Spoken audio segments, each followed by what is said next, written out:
నమస్తే, welcome to వీక్షణం. AP liquor పాలసీలో ట్విస్టులు ఓ రేంజ్లో పెరుగుతున్నాయి.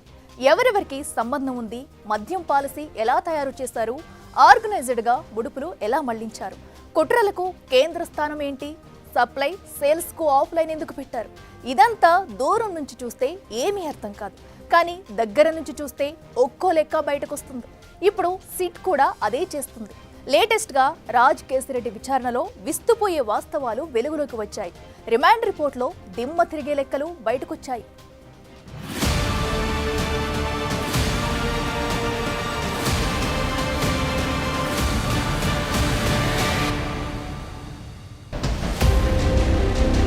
తెరపైకి ఏపీ లిక్కర్ లెక్కలు. సిట్ ఎంక్వైరీలో అన్నీ బయటకు. ముడుపులు ముట్టిందెలా, కుట్రలు జరిగిందెలా? రైట్, ఇప్పుడున్నవన్నీ లెక్కలు తీసే పనిలో సిట్ స్పీడ్ అందుకుంది. గత ప్రభుత్వ హయాంలో లిక్కర్ పాలసీలో మార్పులు చేర్పులు చేసిన దగ్గర నుంచి ఎన్నో డౌట్లు తెరపైకొచ్చాయి. సప్లై, అమ్మకాల విషయంలో ఆన్లైన్ తీసేసి ఆఫ్లైన్ లోకి వెళ్లినప్పుడు లోగుట్టు ఏం జరుగుతుందో అందరికీ తెలిసిపోయింది. ఇప్పుడు డీల్స్ ఏంటో డీకోడ్ చేసే పనిలో ఉంది సిట్. అందులో భాగంగానే రాజ్ కేసిరెడ్డి విచారణలో కీలక విషయాలు వెలుగులోకొచ్చాయి. రిమాండ్ రిపోర్టులో సిట్ ప్రస్తావించిన అంశాలేంటో ఇప్పుడు చూద్దాం.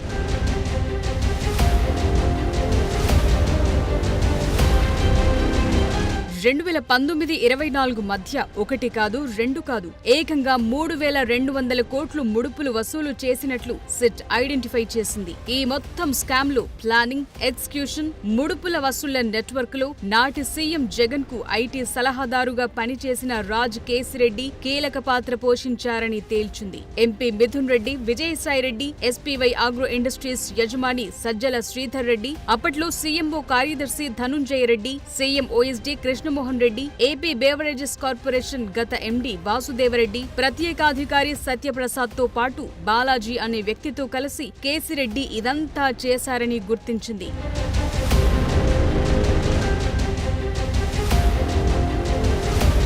ప్రభుత్వమే వైన్ షాపులు నడిపేలా కొత్త లిక్కర్ పాలసీ రూపకల్పన బాధ్యతను నాటి సీఎం జగన్ తనకు అప్పగించారని రాజ్ కేసిరెడ్డి తమ విచారణలో చెప్పారని సిట్ పేర్కొంది. ప్రభుత్వానికి మరింత ఆదాయం రావటమే కాక పార్టీ ఫండ్ కింద వైసీపీకి భారీగా నిధులు సమకూరేందుకు వీలుగా ఈ లిక్కర్ పాలసీ ఉండేలా చూడాలన్న ప్లాన్ లో భాగంగానే ఇదంతా జరిగిందంటున్నారు. ముడుపుల వసూళ్లకు వీలుగా మద్యం విధానం తయారీలో జరిగిన కుట్ర, దాని అమలు, ముడుపుల వసూళ్లకు ఫాలో అయిన విధానం, క్యాష్ ను వైట్ లోకి మార్చేందుకు ఏ రూపాల్లోకి, ఎక్కడెక్కడికి ఎలా మళ్లించారు, దేనికోసం షెల్ కంపెనీల ఏర్పాటు, హవాలా ట్రాన్సాక్షన్స్ ఎలా నిర్వహించారు, ప్రభుత్వ ఖజానాకు ఎలా నష్టం కలిగించారు, అందులో ఎవరెవరి పాత్రేంటి వంటి అంశాలన్నింటినీ రిమాండ్ రిపోర్టులో పేర్కొంది సిట్.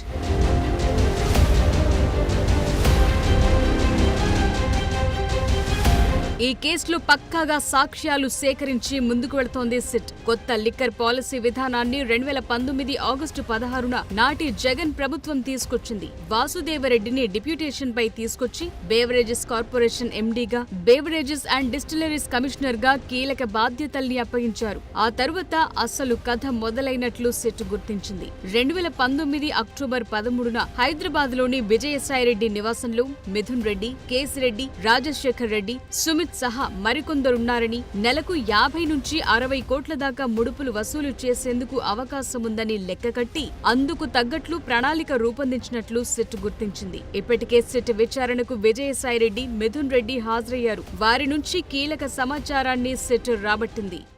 హైదరాబాద్లో మా ఇంట్లో జర్నలిస్ట్ కాలనీలో జరిగింది.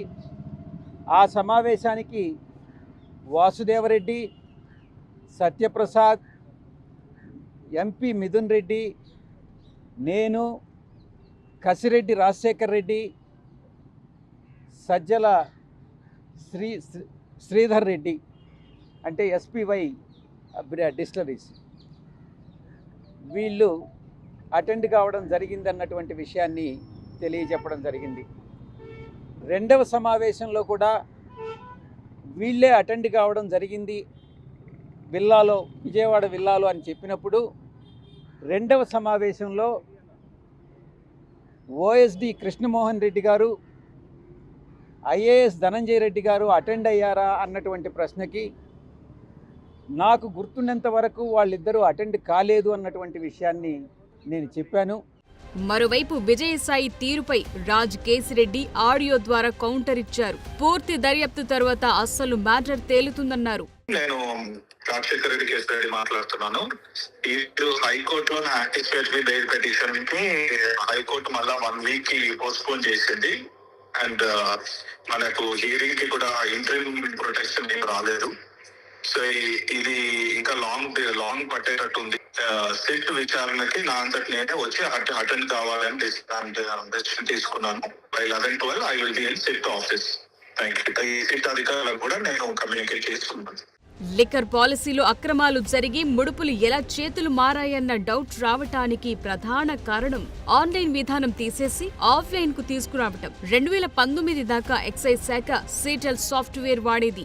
రిటైల్ షాపులు, ఏపీఎస్బీసీఎల్ మెయిన్ ఆఫీస్, డిస్టిలరీలకు ఈ సాఫ్ట్వేర్ లింక్ ఉండేది. Automated retail shop sales, indenting, stock maintenance, space management, APSBCL, MIS data generation, order for supply వంటి అంశాల్లో ఎక్కడా మానవ ప్రమేయం లేకుండా ఉండేది. దాన్ని తొలగించి మాన్యువల్ గా లిక్కర్ సరఫరా ఆర్డర్లు జారీ చేసే విధానాన్ని ప్రవేశపెట్టారు. సేల్స్ ఎంట్రీలను సీటెల్ ప్లాట్ఫామ్ లో నమోదు చేసే విధానానికి గుడ్ బై చెప్పి ఏపీటీ ఆన్లైన్ ప్లాట్ఫామ్ ను తెరపైకి తెచ్చారు. ముడుపులివ్వటానికి అంగీకరించిన వారిని మాత్రమే ప్రోత్సహించాలన్న ప్లాన్ ను అమలు చేశారంటున్నారు.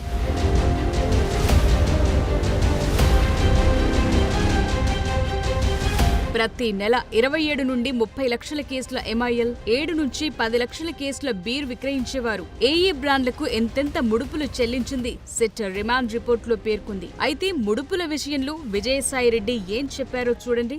ఈ కిక్ బ్యాక్స్ ఏదైతే రాజ్ కేసిరెడ్డి తీసుకున్నాడో, కలెక్ట్ చేశాడో, అది ఎవరికి వెళ్ళాయి అన్నటువంటి విషయం ప్రశ్నించడం జరిగింది. కిక్ బ్యాక్సే లేనప్పుడు, కిక్ బ్యాక్స్ విషయం నాకు తెలియనప్పుడు ఈ ప్రశ్నకి సమాధానం నేను చెప్పలేను అని చాలా వివరంగా చెప్పడం జరిగింది. లిక్కర్ స్కామ్ దొంగల బట్టలను సగమే విప్పారని, మిగతా బట్టలు విప్పేందుకు తాను పూర్తిగా సహకరిస్తానని మాజీ ఎంపీ విజయసాయిరెడ్డి అంటున్నారు. ఈ లిక్కర్ స్కామ్ లో తనది విజిల్ బ్లోయర్ పాత్ర మాత్రమేనంటూ ట్వీట్ చేశారు. దొరికిన దొంగలు, దొరకని దొంగలు ఇద్దరూ తన పేరును ఈ వ్యవహారంలో బయటకు లాగుతున్నారని ఎక్స్ లో మండిపడ్డారు. మద్యం వ్యవహారంలో రూపాయి కూడా తాను ముట్టలేదంటున్నారు. అయితే విజయసాయి కామెంట్స్ ను వైసీపీ ఖండిస్తోంది. ఆయన కూడా ఇప్పేస్తే సగం ఆయన సగం అయి ఉంటుంది. ఏదేదో మాట్లాడుతుంటాడే. ఇప్పుడు పార్టీ నుంచి బయటికి వెళ్ళిన పెద్ద మనిషి ఆయన. పార్టీ నుంచి బయటికి వెళ్ళిన తర్వాత మా మీద బుర్ర జల్లడానికి సిద్ధించుకున్నాడు. చంద్రబాబు చేతిలోకి వెళ్ళిపోయాడు. ఏముంది దానిలో, ఏదైనా మాట్లాడతాడు. అలాంటి వాటికి ఏం సమాధానం చెబుతాం అడ్డగోలుగా మాట్లాడే వాళ్ళకి? మా పార్టీ నుంచి బయటికి వెళ్ళిపోయాడుగా. ఇక మా పార్టీ మీద బుర్ర జల్లే కార్యక్రమం చేస్తున్నాడు. చేసుకొని ఎవడు కాదంట. ఇలాంటివి చాలా చూసాం. నిజాలేంటన్నది సిట్ త్వరలోనే అన్నిటినీ బయట పెట్టేందుకు రెడీ అవుతోంది.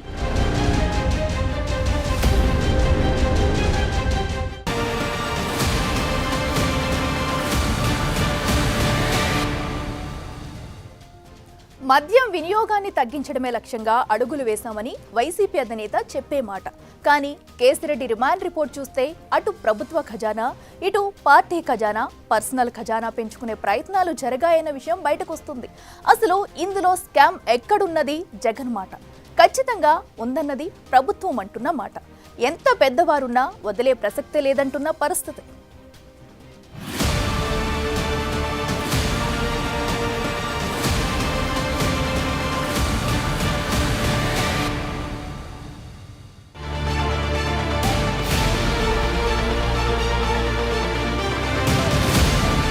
లిక్కర్ లింకుల చుట్టూ ఏపీలో పొలిటికల్ గా హైటెన్షన్ నెలకొంది. చాలా రోజులుగా దర్యాప్తు చేసిన తరువాత లేటెస్ట్ గా అరెస్టులకు సిట్ రంగం సిద్ధం చేసింది. ఇప్పటికే A1 గా ఉన్న రాజ్ కేసిరెడ్డిని అరెస్టు చేశారు పోలీసులు. 14 రోజుల రిమాండ్ విధించడం కూడా జరిగిపోయింది. రాజ్ కేసిరెడ్డి రిమాండ్ రిపోర్టులో ఈ లిక్కర్ స్కామ్ లో మొత్తం 29 మంది ప్రమేయాన్ని ప్రస్తావించారు.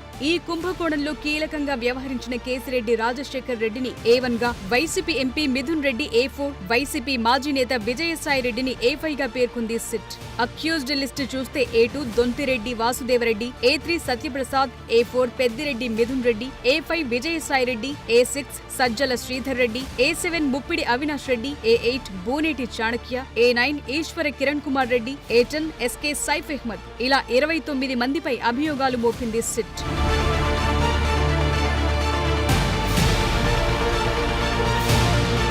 లిక్కర్ స్కామ్ లో కంపెనీల నుంచి ముడుపులు తీసుకోవటం మెయిన్ సబ్జెక్ట్. దీన్ని ఎస్టాబ్లిష్ చేసేందుకు సిట్ చాలా వరకు ఆధారాలు సేకరించింది, విచారణలు జరిపింది, లెక్కలు తీసింది, లెక్కగట్టింది, విచారణలు ఆధారాలు ముందుంచి ప్రశ్నించింది. ఈ మొత్తం వ్యవహారం ఎక్కడా దొరకకుండా చాలా జాగ్రత్తలు పడ్డట్లు సిట్ గుర్తించింది.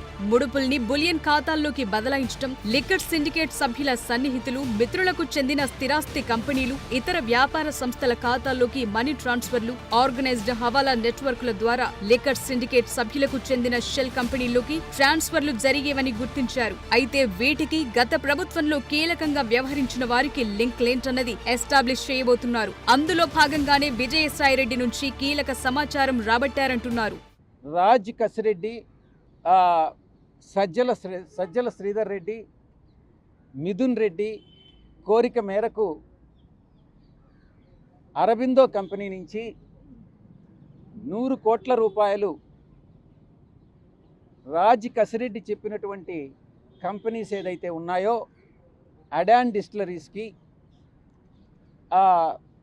డీకార్ట్ కంపెనీ, ఈ 2 కంపెనీలకి, అడాన్ డిస్టిలరీస్కి 60 కోట్లు, డీకార్ట్ కంపెనీకి 40 కోట్లు మీరు రికమెండ్ చేసి ఇప్పించారా, మీరు ఎవరు చెప్తే రికమెండ్ చేశారు అన్నటువంటి విషయాన్ని ప్రశ్నించడం జరిగింది.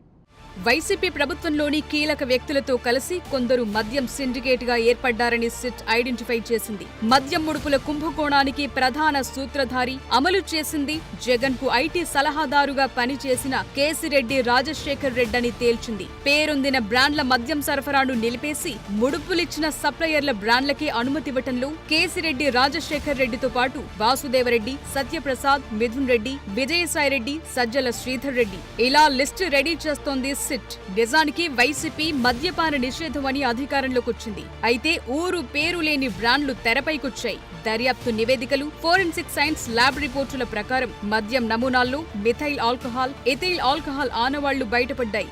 నాసిరకం మద్యంతో ప్రజల ప్రాణాలతో చెలగాటమాడారన్న ఆరోపణలు అప్పట్లోనే వచ్చాయి.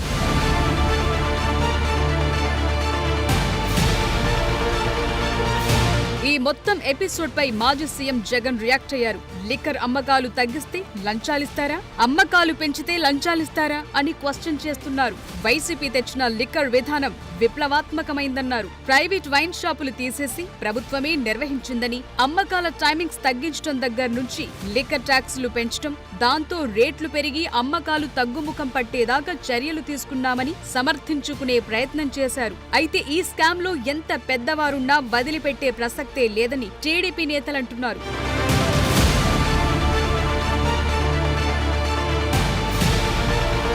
మార్కెట్లో కొన్ని కంపెనీల బ్రాండ్లే లేకుండా చేశారు. అదాన్, లీలా కంపెనీలకు విపరీతంగా ఆర్డర్లివ్వటం, తెర వెనుక కథ ఎలా నడిచిందో ఇవన్నీ ఒక్కొక్కటిగా బయటకొస్తున్నాయి.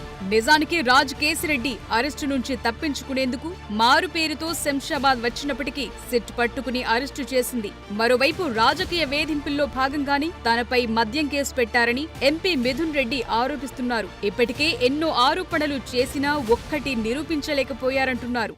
ఇప్పుడు వరకు చూస్తే అన్ని ఆరోపణలు చేసి ఇప్పుడు చివరగా లిక్కర్ స్కామ్ అని చెప్పి ఇంకొక ఆరోపణ చేస్తున్నారు. ఇన్ని ఆరోపణలాగిన ఇది కూడా ఒక పొలిటికల్ హరాస్మెంట్ కేసు మాత్రమే. సో ఇప్పటిదాకా జరిగింది ఒకెత్తైతే ఇకపై జరగబోయేది మరో ఎత్తంటున్నారు. నెక్స్ట్ అరెస్టులు కంటిన్యూ అయ్యే ఛాన్సెస్ ఎక్కువగా కనిపిస్తున్నాయి. మరిన్ని ఆధారాలు దొరికితే వాటిని ఎస్టాబ్లిష్ చేసి అందులో ఉన్నవారిని చట్టం ముందు నిలబెట్టడం ఖాయంగా కనిపిస్తోంది.